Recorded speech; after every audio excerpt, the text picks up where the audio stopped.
Bismillah walhamdulillah wassalatu wassalamu ala sayyidina Rasulillah wa ala alihi wa sahbihi wa mawalah.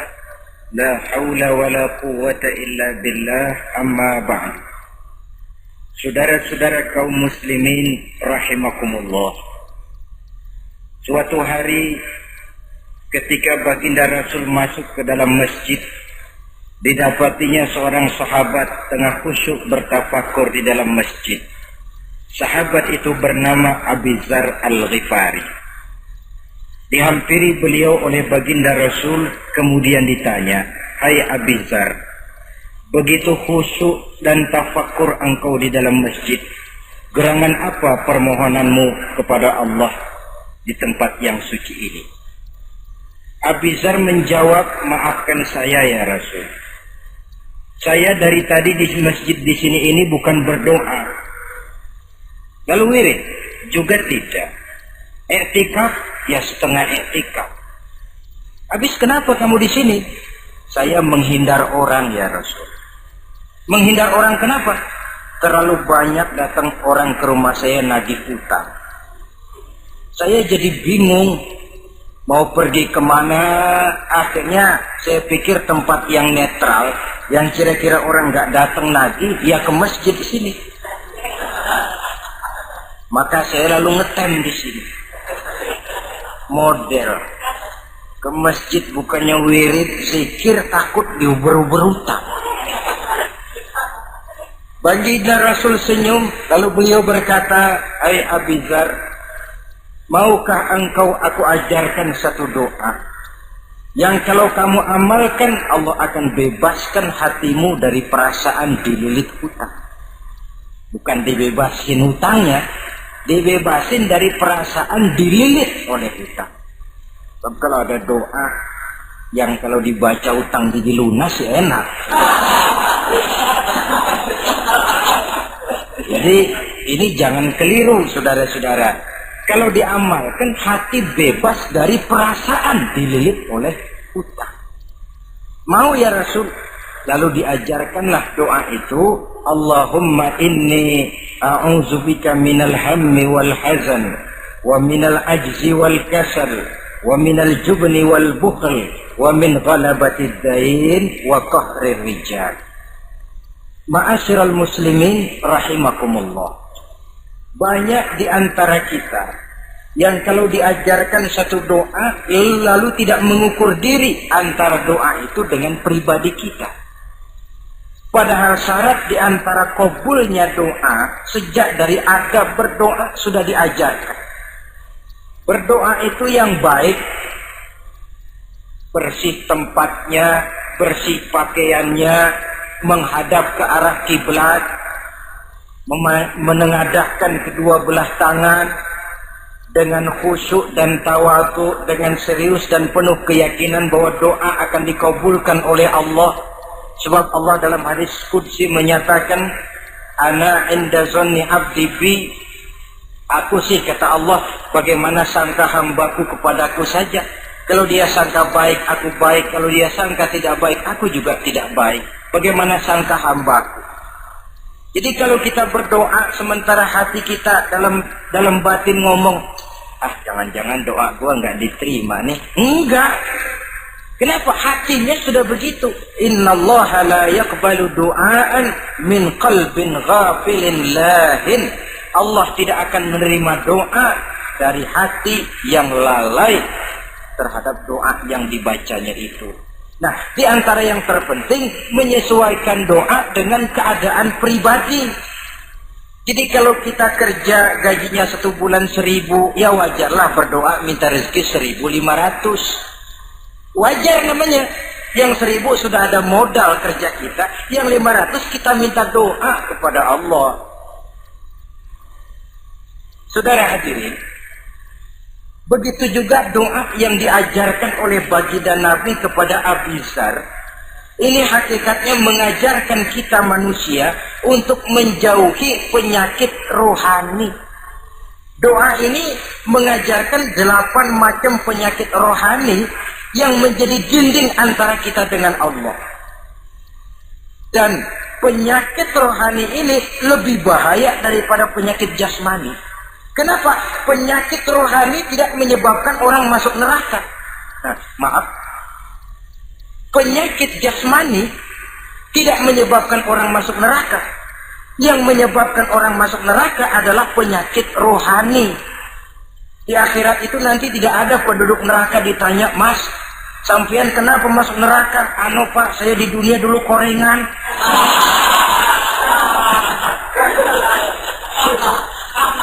Itu korengan, liver, ginjal, darah tinggi, jantung, paru-paru basah, bengek, ampem. Penyakit-penyakit jasmani itu tidak menyebabkan orang masuk neraka. Yang menyebabkan orang masuk neraka penyakit rohani. Apa namanya? Sombong, hasud, dengki, ujub, ria, merasa diri lebih hebat dari yang lain, tidak ikhlas. Itu penyakit-penyakit rohani. Maka di dalam doa yang diajarkan kepada Abi Dzar dan hakikatnya diajarkan kepada kita semua, Nabi menjelaskan 8 penyakit rohani. Saya sampaikan ini pada pertemuan kali ini karena sekarang penyakit rohani jarang mendapat perhatian. Sedangkan penyakit jasmani, anak kita pilek dikit pun sudah berangkat kita ke dokter spesialis anak.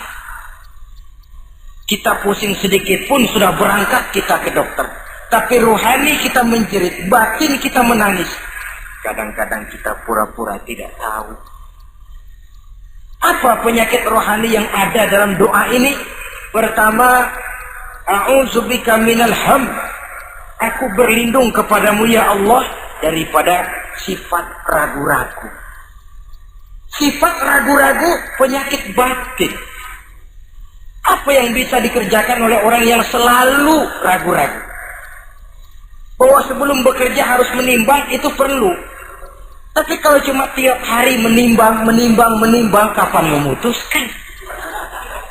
Orang sudah kemana-mana, kita masih main timbangan. Maka orang yang ragu-ragu hakikatnya orang yang sudah mengubur sebelah kakinya sebelum berangkat. Iya, tapi kalau kita nanti jadi salah kan lebih baik nggak usah berbuat. Keliru. Salah karena berbuat lebih baik daripada tidak pernah salah karena tidak pernah berbuat. Saudara salah tapi berbuat masih lebih baik daripada tidak pernah salah karena tidak pernah berbuat. Saudara baca Quran salah lebih baik daripada nggak pernah salah karena nggak pernah baca Quran. Gua nggak pernah salah dong baca Quran. Bacanya kapan? Nggak pernah. Ya paham tuh. Oh nggak pernah baca, kapan mau salah? Saudara hadirin yang saya muliakan, dan orang sering bilang, kegagalan pada hakikatnya adalah keberhasilan yang tertunda. Jadi kalau kita gagal hari ini, besok kita harapkan tidak akan gagal. Gagal besok masih ada hari lusa. Bagaimanapun usaha, kemauan adalah processing. Apalagi usaha untuk memperoleh sesuatu yang bernilai tinggi, bermutu mulia, panjang jalannya, banyak akibatnya, besar godaannya. Processing untuk mencapai sesuatu yang mulia itu prosesnya tidak sekali jadi kayak orang makan cabai. Itu hari dikeletak, itu hari terasa pedesnya. Untuk mencapai sesuatu yang mulia, panjang jalannya, banyak akibatnya, besar godaannya. Tapi bangunan bagaimanapun tingginya harus dimulai dari pondasi pertama. Cita-cita bagaimanapun luhurnya harus dimulai dari langkah pertama yang walaupun kelihatannya sepele, tapi sudah merupakan pondasi ke arah yang lebih tinggi. Kadang-kadang kita ini kan inginnya yang serba cepat, seolah-olah sesuatu yang mulia itu bisa datang lewat proses simsalabim, abracadabra. Kalau yang kita mau terwujud di depan kita, alangkah mudahnya. Dan dari kegagalan-kegagalan akan lahir pengalaman. Dan pengalaman, kata orang Kulon, experience is the best teacher. Pengalaman adalah guru yang paling bijaksana. Kalau adik kita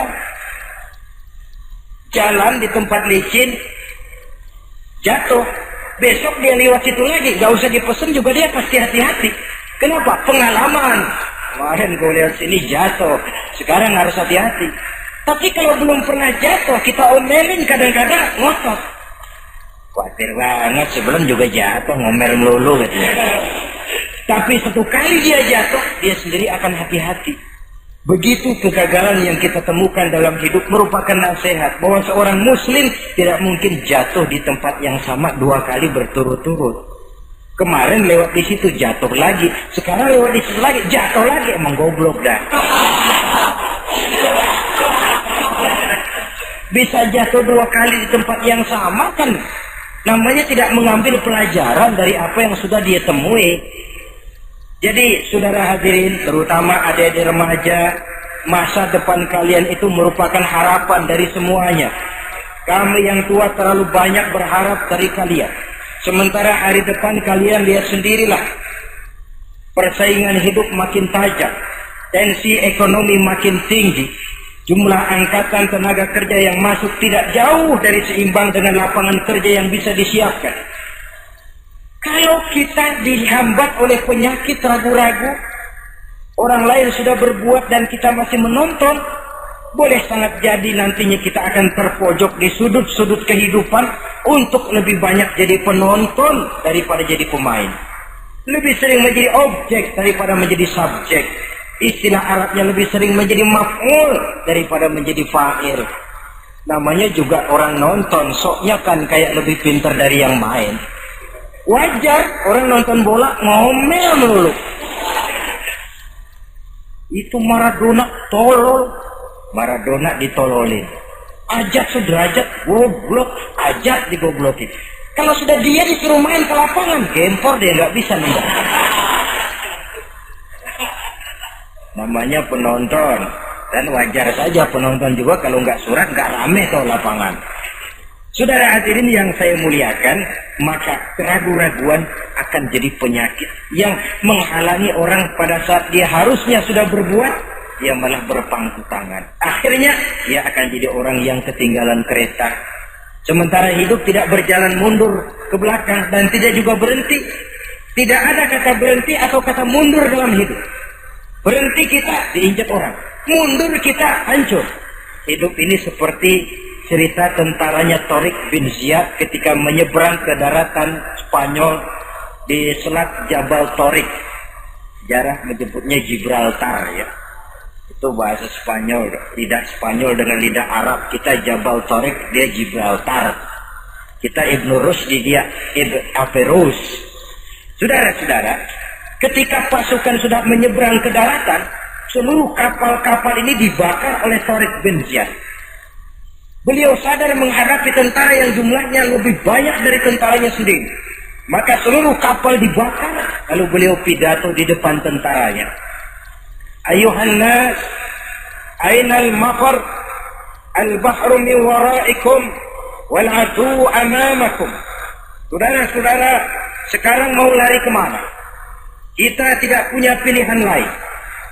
Di belakang laut, di depan musuh. Mau pulang, kapal sudah saya bakar semua. Ini termasuk menghilangkan keraguan bala tentaranya. Mundur, kecebur, mati. Maju menghadapi musuh yang jumlahnya jauh lebih banyak, resikonya juga mati. Namun mati maju, mati syahid. Mati mundur, kecebur, mati konyol. Pilih.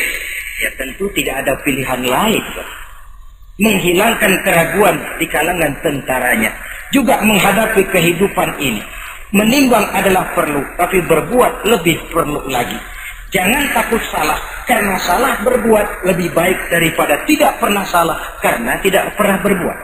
Kesalahan pada akhirnya akan mendidik kita untuk tidak salah lagi pada masa-masa yang akan datang. Ini penyakit pertama. Penyakit yang kedua, al-hazan. Penyakit duka cita. Manusia itu ehoknya terlalu besar. Kalau dia kehilangan sesuatu yang dia tidak senangi, atau menemukan sesuatu yang tidak dia harapkan, dia bersedih. Kesedihan itu timbul sebenarnya karena ehoknya. Bapaknya meninggal, dia sedih. Sebenarnya kesedihannya bukan karena matinya bapaknya, tapi kesedihannya karena dia tidak punya orang tua lagi. Dianya itu yang dia tangisi, akunya. Perkara bapaknya mati sih, memang semua yang hidup mesti mati. Tapi dia nggak punya bapak, itu yang lebih dia sedih. Akunya ini. Ekoknya manusia itu. Seorang perempuan yang ditinggal mati oleh suaminya, dia menangis. Bukan karena suaminya yang mati, tapi karena dirinya tidak bersuami. Dirinya yang lebih banyak dia tangisi. Ekoknya itu yang lebih banyak bicara. Oleh karena itu agama mengajarkan, kata Nabi, ahbib habibaka haunan ma asa ayyakuna baghidaka yawman ma wa abghid baghidaka haunan ma asa ayyakuna habibaka yawman ma. Cintailah apa yang kamu cintai sekedarnya saja, sebab sangat boleh jadi yang sekarang kamu paling cinta besok jadi yang paling kamu benci. Tapi bencilah apa yang kamu benci sekedarnya saja, sebab boleh jadi yang hari ini paling kamu benci besok akan kamu paling cintai. Saudara-saudara kaum muslimin, maka cintailah harta, cintailah kedudukan, cintailah harta benda, cintailah anak dan istri sekedarnya saja, sehingga tidak berurat dan berakar. Sebab kalau dia sampai berurat dan berakar di hati ini, nanti ketika datang saat berpisah, kita seakan tidak mau menghadapi kenyataan.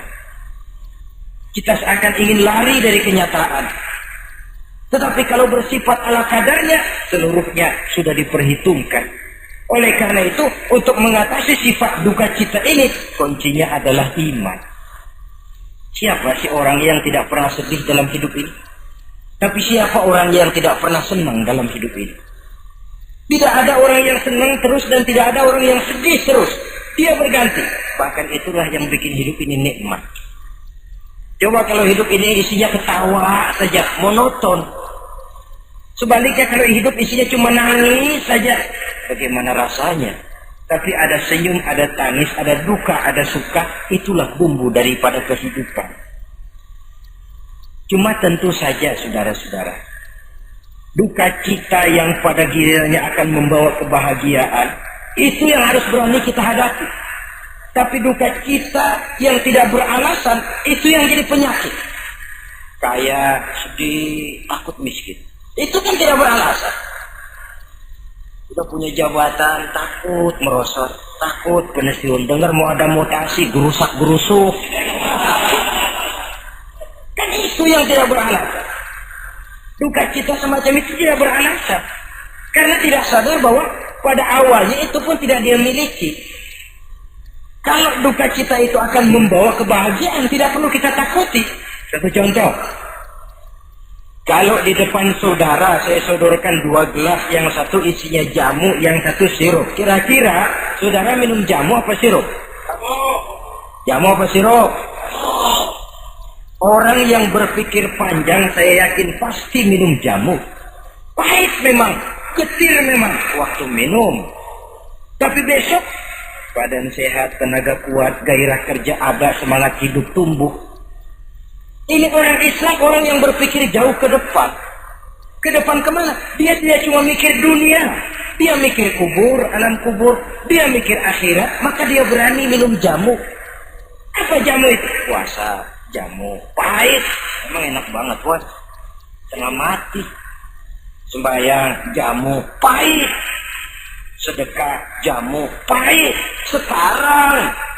Tapi besok kita pulang ke alam kubur, ya Allah nikmat alam kubur. Untung kemarin waktu di dunia minum jamu. Waktu di dunia sembahyang, kuburan terasa nikmat. Waktu di dunia sedekah, kuburan dipakein AC. Padahal cuma goceng sedekahnya. Adapun orang yang di luar Islam, dia berpikir pendek. Yang dia lihat cuma yang di depan hidungnya saja. Dia nggak mikirin alam kubur, dia nggak mikir akhirat. Yang dia pikirin cuma dunia aja. Kenapa gue mesti minum jamu pahit? Sirup nih, manis. Dia minum sirup. Manis memang waktu minum.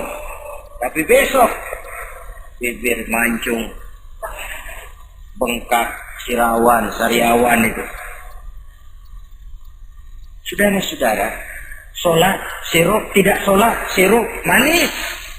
Orang-orang puasa, dia tidak puasa, sirup, manis. Bakhil, pelit, sirup, manis. Apain sedekah? Ya tumpuk aja tuh harta dah, jangan disedekahin. Sirup, manis memang. Besok dia pulang ke alam kubur, baru terasa bibirnya pada bengkak. Baru timbul, gua nyesel banget minum sirup kemarin. Jadi saya katakan kuncinya adalah iman. Berangkat dari surah Ali Imran ayat 139, Allah berpesan, wala tahinu wala tahzanu wa antumul a'launa in kuntum mu'minin. Kamu tidak perlu gundah gulana, kamu tidak perlu duka cita dan sedih hati. Kamu sesungguhnya adalah tinggi jikalau kamu benar-benar beriman. Jadi dengan iman, duka cita yang tidak beralasan tidak perlu ada. Karena sifat duka cita yang tidak beralasan merupakan penyakit rohani yang menjadi penghambat agar orang tidak memperoleh kemajuan apapun dalam kehidupannya. 2. Penyakit rohani yang ketiga, saudara-saudara, al-ajzu, penyakit lemah. Nabi menyatakan, al-mu'minul qawiyyu ahabbu ilallahi minal mu'minid dha'if. Orang mukmin yang kuat lebih dicintai Allah daripada orang mukmin yang lemah. Sifat lemah tidak disukai oleh agama dan merupakan penyakit batin. Bukan lemah lembut, lemah. Lemah apa? Nah, segala lemah. Lemah ekonomi. Agama mengajarkan kadal fakru ayyakuna kufran. Kemiskinan bisa membawa orang kepada kekufuran. Apalagi lemah pendidikan, dalam arti terbelakang, ketinggalan oleh orang-orang lain. Dan yang paling celaka, lemah iman. Saudara-saudara hadirin yang saya muliakan, imannya lemah. Tidak punya ghirah, tidak punya rasa cemburu terhadap agamanya. Kalau anak gadisnya diusik orang, marahnya 7 lapis langit. Kalau keluarganya diusik orang, bukan main. Ngundang orang lain, menyerbu. Itu orang yang coba-coba ngusik. Tapi agamanya dihina orang. Agamanya diinjak-injak orang. Sedikit pun dia tidak punya rasa cemburu. Sedikit pun tidak ada rasa sedih. Agama saya ini mau dibawa kemana? Islam ini mau dikubur kemana? Lemah iman semacam itu yang kita rasakan sekarang. Sekarang ini orang marah kalau hartanya diusik. Orang marah kalau anak istrinya diusik. Orang marah kalau temannya diganggu. Tapi giliran agamanya diganggu, agamanya diusik, agamanya dihina. Tenang saja, bah. Tidak ada itu gairah. Tidak ada itu rasa cemburu terhadap agama. Kaum muslimin yang saya muliakan, lemah iman semacam ini yang sangat membahayakan untuk kelangsungan kehidupan beragama. Di zaman Khalifah Umar bin Abdul Aziz, dalam satu pertempuran melawan orang-orang kafir, tentaranya mengalami kekalahan. Karena kalah, banyak yang ditahan jadi tawanan orang kafir, termasuk 3 orang ofisir setingkat komandan dan beberapa puluh prajurit ditahan di negara kafir ini. Terhadap tahanan-tahanan Islam ini, Raja kafir musyawarah sama para menterinya, terutama Perdana Menteri. Tuan Perdana Menteri, kata Raja kafir, bagaimana? Ini tahanan-tahanan Islam yang enak kita apain? Ya terserah Tuan Raja. Kita bunuh saja supaya habis urusan. Ya terserah Tuan Raja. Tapi saya pikir-pikir soal bunuh sih gampang. Cuma apa tidak lebih baik kalau mereka kita bujuk saja supaya ikut ke dalam agama kita, meninggalkan Islam agamanya, meninggalkan Khalifah Umar bin Abdul Aziz sebagai pemimpinnya. Itu namanya kita sudah berprinsip senjata makan tuan. Nanti kita pasang mereka untuk menghantam orang Islam sendiri. Pikir aja betul juga Perdana Menteri. Iya, pujuk saja mereka. Caranya bagaimana? adili saja di pengadilan secara terbuka supaya jatuh mentalnya, dia mau keluar dari Islam, ikut ke dalam agama kita. Baik, diadili secara terbuka. Yang adilin langsung raja kafir, dihadiri oleh banyak tentara-tentara kafir. Yang mula-mula diadilin 3 orang komandan ini. Opsir pertama maju ke depan. Maju, komandan pertama. Opsir, saya Tuan Raja. Kamu tahu siapa kamu sekarang? Saya tahu, saya tahanan. Ya, kalau tahanan bisa diatur kan? Bisa diatur bagaimana Tuan Raja? Kamu mau nggak ikut saya? Meninggalkan Islam sebagai agamamu, meninggalkan Khalifah Umar bin Abdul Aziz sebagai pemimpinmu. Kalau kamu mau opsir, pindah agama saya, nanti kamu akan saya berikan kedudukan yang tinggi, gaji yang cukup, rumah cukup, istri cukup, kendaraan cukup. Pindah saja opsir. Tuan Raja, bagaimana? Apa Tuan kira selama ini saya berjuang karena mencari kedudukan, mencari harta, mencari tanda jasa? Tidak Tuan Raja. Saya berjuang di bawah bendera Khalifah Umar bin Abdul Aziz li'i'la'i kalimatillah, untuk menegakkan kalimat Allah. Saya tidak akan tergiur dengan tawaran Tuan Raja. Kamu gila ya? Biarin.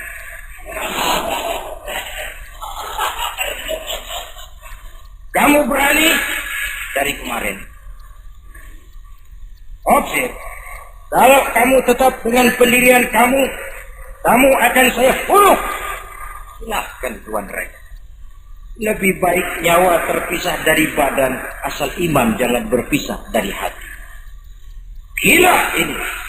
Biarin. Bunuh.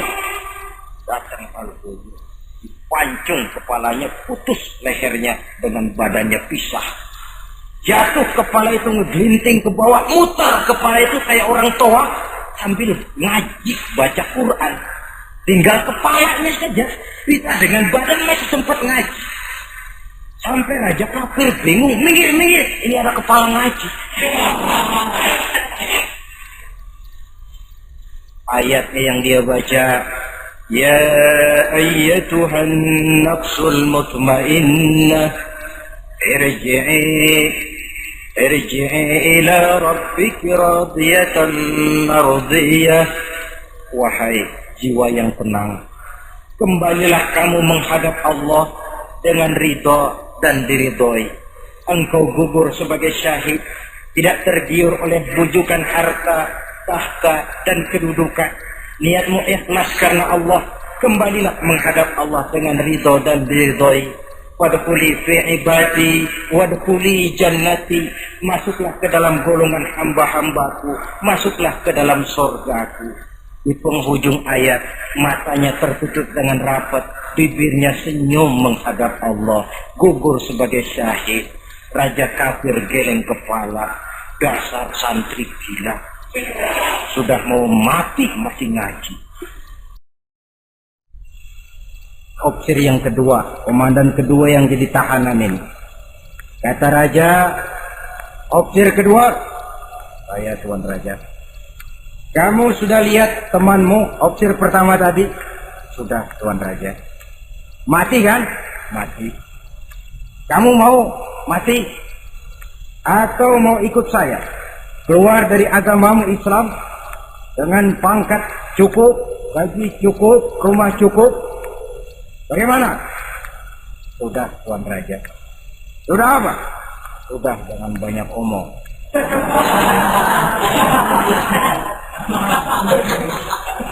Maksud kamu bagaimana?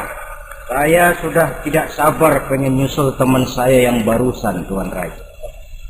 Saya tidak sanggup bayangkan bagaimana dia disambut oleh para bidadari di surga, disambut oleh para malaikat dengan ramah tamah, menikmati kehidupan di alam yang penuh dengan keriduan. Oh Tuan Raja, sudah jangan banyak omong, kalau mau potong saya. Kata Raja, ini gilaan lagi dari yang tadi. Yang tadi masih bisa diajak berunding, ini sudah minta dipotong.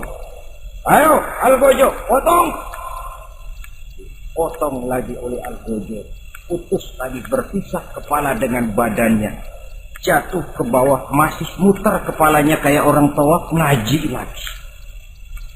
Ayatnya yang dia baca, wujuhu yawma izin nadhirah, wujuhu yawma izin nadhirah, ila rabbiha nazirah.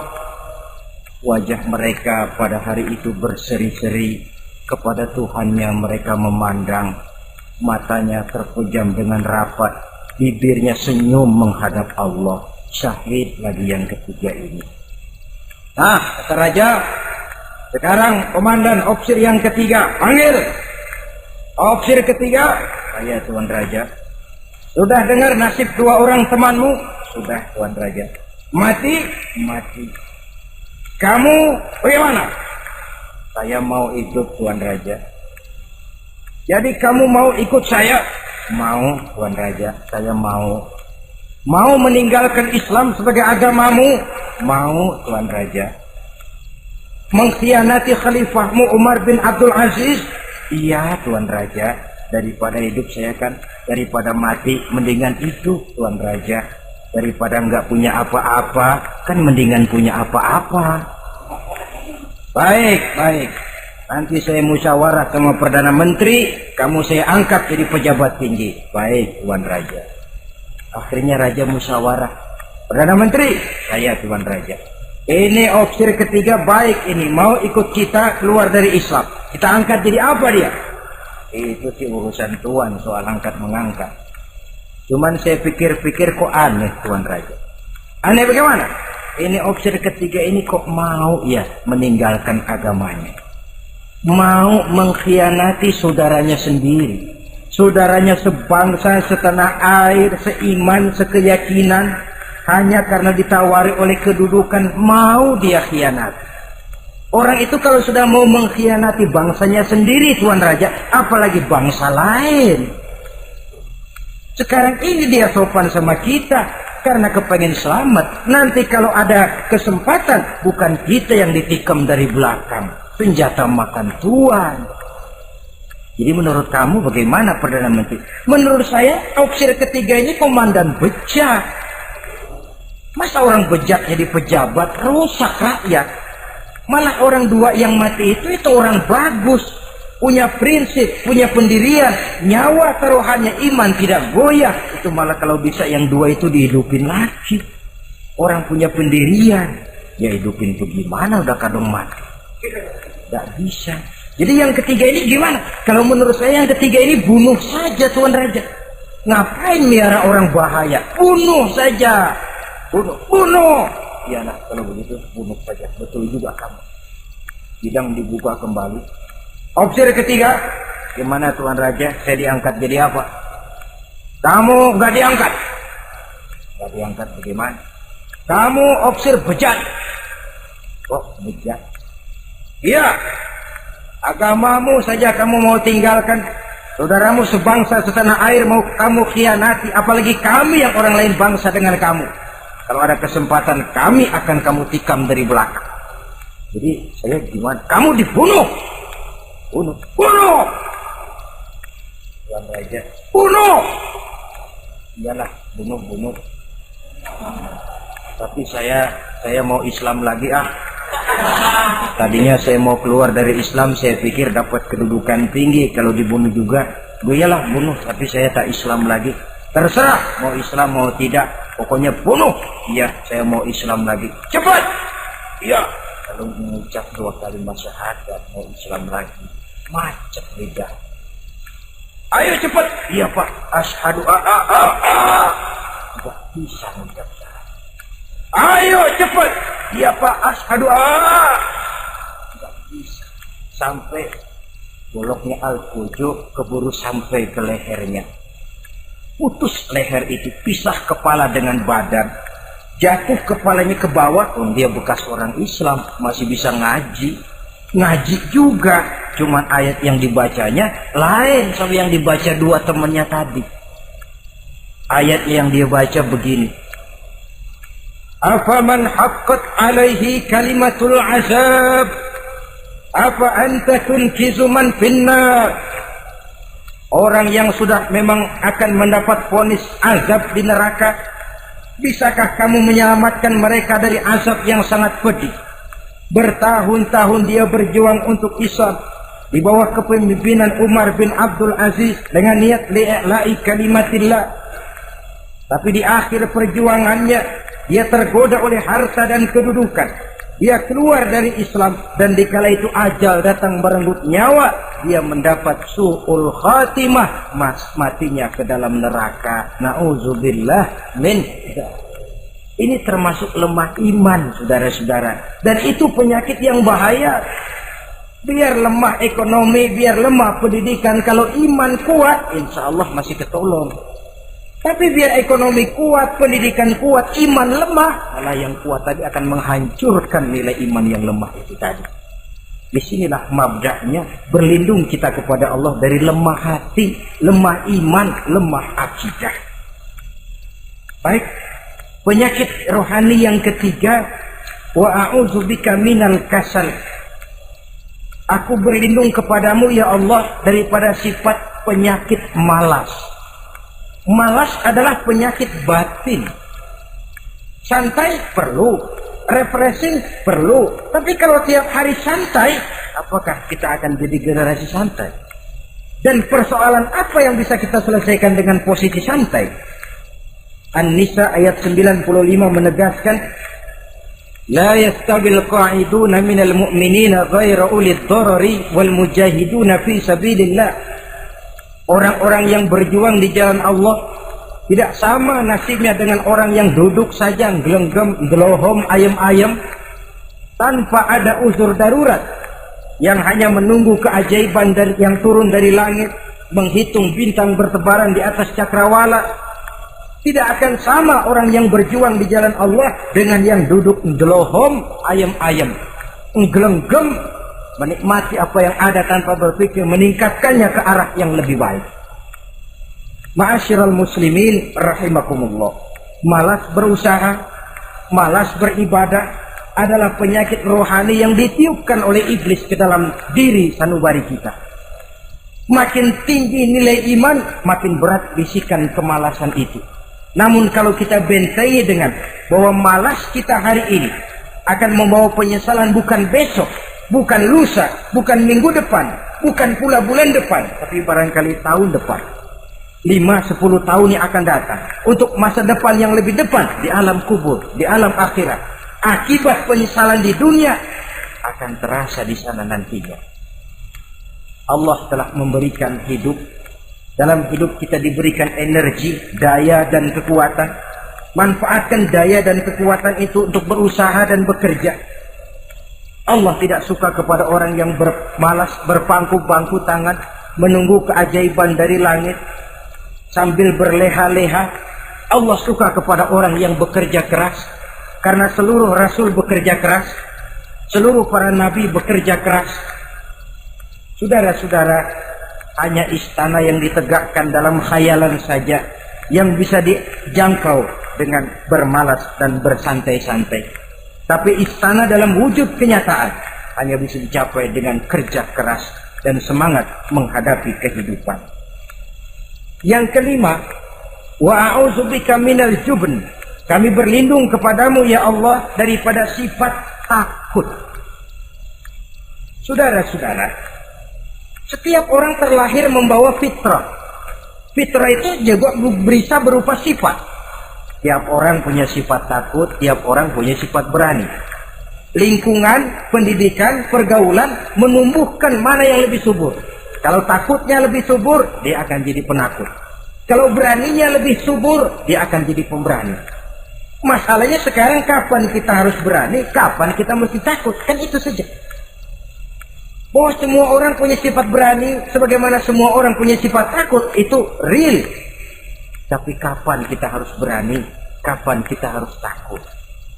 Agaknya surah An-Nisa ayat 77 cukup menjadi sindiran. Falamma kutiba alaihimul qitalu idza fariqum minhum yakhshawna an-nasa ka khasyatillahi aw ashaddu khasyah. Manakala diwajibkan kepada mereka berjuang, maka sebagian daripada mereka takut kepada manusia seperti mereka takut kepada Allah, bahkan lebih takut kepada manusia daripada takut kepada Allah. Ini kan takut yang tidak beralasan. Tengoklah zaman sekarang, mereka yang menebarkan maksiat punya keberanian, mereka yang bergelimang di lumpur dosa punya keberanian, mereka yang melakukan penyelewengan dan menyesatkan manusia punya keberanian. Kenapa kita yang punya niat menegakkan kebenaran, membela yang hak, menjalankan sesuatu yang kita yakini sebagai benar, kadang-kadang dihantui oleh perasaan takut? Takut semacam ini yang jadi penyakit rohani. Mereka berani terang-terangan membuka judi. Mereka berani terang-terangan di tengah jalan umum membuka botol minum-minuman keras dan mabuk sempoyongan. Mereka berani terang-terangan di tempat ramai merampok dan menodong. Mereka berani korupsi, memakan uang yang bukan haknya. Mereka berani untuk sesuatu yang sesat dan menyesatkan. Kenapa kita tiba-tiba di hadapan sesuatu yang kita yakini benarnya kita jadi lemah? Kita jadi takut, lebih takut kepada manusia daripada kepada Allah. Padahal terkena kita penjara manusia paling banter seumur hidup kita. Tapi penjara Allah, nerakanya Allah, azabnya Allah, bukankah sesuatu yang mestinya harus paling kita takuti? Oleh sebab itu terutama generasi muda, bangkitlah. Tegakkan yang ma'ruf, hancurkan yang munkar sesuai dengan kemampuanmu, dengan cara yang bijaksana tentunya, tidak dengan cara yang frontal. Tapi yang saya maksud, kalau mereka yang berdiri di kubu kemunkaran punya keberanian, kenapa kita yang berdiri di atas yang hak dan benar kadang ragu kalau kita tidak takut sama sekali? Saudara-saudara kaum muslimin rahimakumullah, oleh karenanya kita takut, memang takut kalau harus melanggar perintah Allah. Kita harus berani pada saat kita merasa melaksanakan apa yang diperintahkan Allah. Berani terhadap melaksanakan perintahnya, takut kalau sampai melaksanakan larangannya. Jadi ada waktunya kita berani, ada waktunya kita takut. Dengan demikian, sifat penakut ini menjadi handicap, menjadi penghalang yang menghalangi kita daripada kemajuan dan kemajuan. Iya, Islam sih Islam, Pak. Tapi kalau nanti saya dipecat, anak saya makan apa, Pak? Islam sih Islam, Pak. Tapi ini risikonya, Pak. Bukankah Nabi sendiri pernah memang memperingatkan, sayati ala ummati zamanun al-qabidu ala dinihi kal-qabid ala al-jamrah. Akan datang satu masa di tengah umatku di mana pada masa itu orang yang konsekuen dan teguh memegang agama seperti memegang bara di tangan. Dipegang tangan terbakar, dibuang bara terlepas. Konsekuen megang Islam, risikonya berat. Melepaskan dan masa bodoh terhadap Islam bertentangan dengan batin. Dikala itu, beruntunglah orang-orang yang teguh dan kuat memegang agamanya. Ma'asyiral muslimin rahimakumullah. Hanya sifat berani yang menyebabkan Islam berhasil menembus dinding Jazirah Arabia, memasuki Bizantium dan Persia, mendarat di Spanyol, memasuki Selat Jabal Tariq, pada gilirannya mewarnai hampir 2/3 belahan bumi, menjadi mercusuar di lapangan ilmu dan peradaban. Berani karena benar. Jadi yang saya anjurkan itu bukan berani babi. Tahu berani babi? Mau nyeruduk aja. Berani yang tanpa perhitungan itu berani babi namanya, nyeruduk aja. Ya kalau kelempengan yang diseruduk tahu empuk. Tapi kalau yang diseruduk mesin giling kan bongkar kepalanya.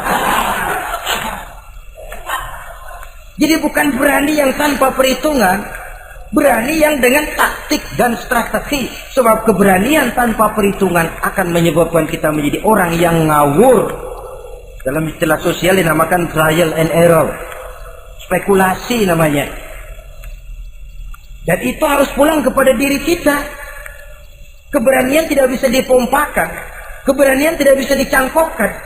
harus bermuara dari kita. Contoh saja, ketika Nabi dan Abu Bakar di Gua Sur, Quraisy kafir yang ngejar sampai di situ, kalau mereka nengok ke bawah, Nabi akan kelihatan. Abu Bakar sedikit grogi, Nabi tampil dengan mantap, la takhaf wa la tahzan ya Abu Bakar, innallaha ma'ana. Abu Bakar, kamu tidak usah takut, kamu tidak usah khawatir, Allah bersama kita. Keberanian timbul karena yakin ini jalan Allah, yakin Allah pasti akan bela. Keberanian itu nggak bisa dicangkokin, nggak bisa cuma teriak, saudara-saudara jangan takut, Allah bersama kita, mulutnya. Tapi kalau hatinya juga perang, apa iya, itu sudah tertarung di kaki sendiri. Jadi memang harus ada variasinya. Ibarat pepatah, tukang joget yang baik ngerti irama gendang. Kalau kita terlalu keras, gampang dipatahin orang. Kalau kita terlalu lemah, diinjek terus. Mestinya tahu kapan mesti keras, tahu kapan mesti lemah lembut. Saudara hadirin yang saya muliakan, baiklah ya, itu penyakit yang kelima. Penyakit yang keenam, wa a'udzubika minal bukhl. Kami berlindung kepadamu ya Allah daripada sifat bukhl, pelit bin kikir alias medit. Ini penyakit rohani. Kenapa seorang bisa kikir? Karena dia tidak sadar, pokoknya duit saya ya keringat saya. Dia tidak sadar bahwa itu amanah. Dia tidak sadar bahwa dia kadang-kadang diberikan kehormatan oleh Allah untuk menjadi keran yang menyampaikan rezeki kepada orang lain. Rezeki dia cuma lewat tangan saya. Orang bakti yang nggak punya pikiran begitu. Yang ada yang di kantong saya, keringat saya, sama orang lain kagak ada urusan. Kalau dia sadar, rezeki saya cuma lewat tangan, rezeki dia cuma lewat tangan saya. Dia berfungsi sebagai keran, rasa bakhil itu tidak perlu ada. Yang kedua, orang bisa bakhil karena jama'a mala wa addada. Suka ngumpul-ngumpulin harta lalu ngitung-ngitung. Ngitung. Orang kalau terlalu ngitung kan yang ada kurang melulu. Kebangetan ngitung melulu. Aduh, 10.000. Kalau 15.000 aja enak aturnya. Dapat 15.000, tanggung dikit lagi. Kalau 20 aja cukup dan nih. Yang nggak pernah cukup sesungguhnya. Jama'a malan wa addada. Kalau sudah kesina, dia akan sampai kepada yahsabu anna malahu akhlada. Dia akan menyangka bahwa harta itulah yang bisa mengekalkan dia. Ya, mengekalkan kebahagiaannya, ya mengekalkan keluarganya, ya mengekalkan umurnya, ya mengekalkan kehidupannya sampai kepada tahapan keliru. Kalau sudah begitu, berat pisah sama harta. Duitnya 100.000, hilang 1.000. Yang hilang doang tuh yang dia pikirin. Yang masih ada yang 99.000 dia nggak ingat. Waduh, mati gua. Ngapa? Duit 1.000 hilang, mati. Padahal yang ada ketimbang yang hilang masih lebih banyak yang ada. Hilang itu yang 99, yang 1.000 yang dia ingat. Hilang 1.000, mati gua dah, mati gitu. Kalau datang orang gantiin, lo jangan sedih dah nih, digantiin 1.000, bikin kenceng nangisnya. Kenapa nangis? Kenapa bikin nangis? Coba yang tadi nggak hilang jadi 2.000 kan. Ingat yang tadi hilang. Kapan syukurnya kalau sudah jama'a malan wa addada? Prosesnya akan sampai kepada yahsabu anna malahu akhlada. Memang harta itu bisa mengekalkan kita. Kapan? Kalau dia kita belanjakan di jalan Allah. Itu harta yang mengekalkan kebahagiaan. Kita berikan dia kepada yatim piatu. Kita berikan dia memperbaiki jalanan umum. Kita berikan dia membangun puskesmas. Kita berikan dia membangun masjid, pondok-pondok pesantren, memakmurkan majelis-majelis taklim. Itu harta yang mengekalkan kita. Adapun yang kita belikan, ya belikan pakaian pangkatnya toko. Bagus benar. Sekarang 4-5 tahun yang akan datang, lari ke dapur. Bukan dibersihin, ngebersihin. Makanan yang paling enaknya waktu di tenggorokan. Sudah masuk ke dalam perut, sudah gak ada bedanya singkong dan sate. Malah besok pagi keluar bauan sate daripada singkong. Bedanya makanan cuma di kerongkongan saja. Saudara hadirin yang saya muliakan, jadi kalau sadarlah kita bahwa karunia yang datang itu memang amanah Allah, kenapa harus bakhil? Bahwa rezeki orang harus lewat tangan kita, kenapa harus mengelak? Tidak ada orang jatuh miskin karena dia dermawan. Tidak ada orang jadi susah karena banyak menolong orang. Karena mungkin keberkahannya yang penting itu. Dia menolong orang, orang tidak bisa membalas, tapi Allah membukakan jalan lewat jalan lain yang tidak dia perkirakan sebelumnya. Ma'asyiral muslimin, apalagi kalau orang itu adalah orang yang dekat dengan kita. Maksud saya ibu bapak kita. Oh, itu balasannya paling kontan. Berbuat baik kepada ibu, berbuat baik kepada bapak. Ada rezeki sedikit, belikan makanan yang disenangi orang tua kita. Pak, ibu, alhamdulillah ada rezeki, ini makanan kesukaan bapak, ibu. Menurut kita sederhana, sepele, Allah akan balas itu paling kontan lewat jalan yang tidak kita sangka-sangka. Ibu bapak, yatim piatu terutama juga. Saudara kaum muslimin rahimakumullah. Oleh karenanya, sekali lagi tidak ada orang jadi kaya karena dia kikir, pelit. Kenapa sih tuh orang jadi miliuner? Oh, dia dari muda pelit banget. Tidak ada. Dan tidak ada orang jatuh bangkrut karena rajin sedekah. Kata Nabi, inna sedaqatal mar'il muslim tazidu fil umri wa tadfa'u mitata su'i. Sesungguhnya sedekahnya seorang muslim bisa menambah panjang umur dan menyelamatkan orang dari mati secara su'ul khatimah. Panjang umur bisa artinya jumlahnya tambah, bisa berarti walaupun orangnya sudah mati, namanya tetap hidup dikenang orang kebaikannya. Itu pun panjang umur namanya. Namanya tidak hancur, walaupun jasadnya hancur masuk ke dalam tanah dimakan oleh cacing tanah. Namanya akan hidup terus, bahkan ditulis dengan tinta emas dalam sejarah. Bakhil, pelit adalah penyakit batin. Dokternya agama dan kemauan diri merubahnya dengan sadar bahwa karunia adalah amanah.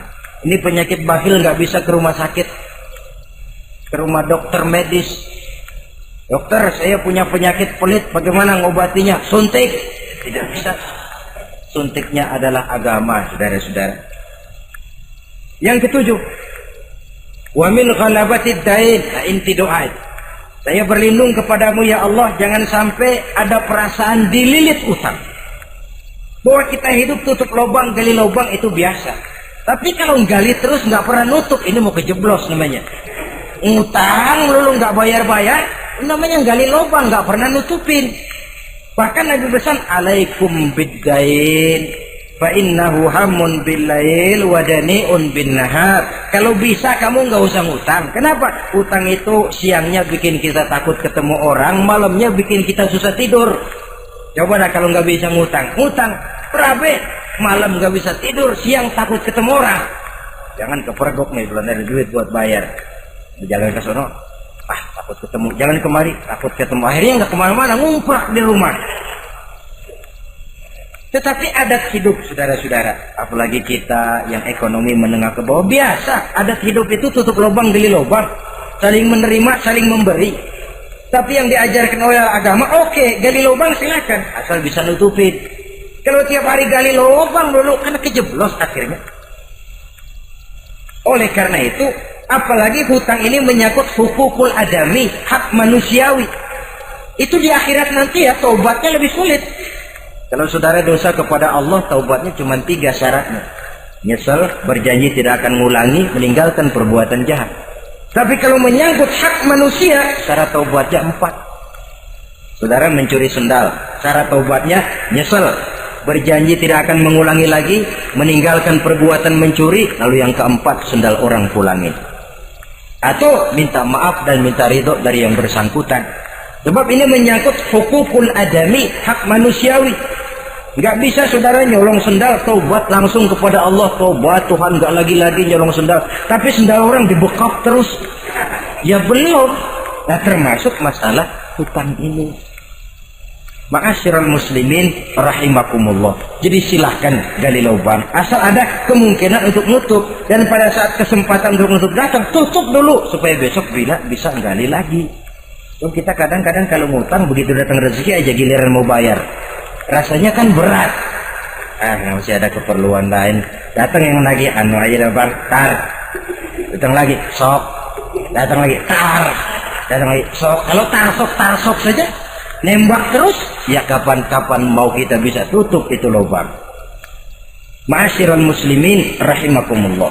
Yang terakhir, penyakit batin wa qahrir rijal.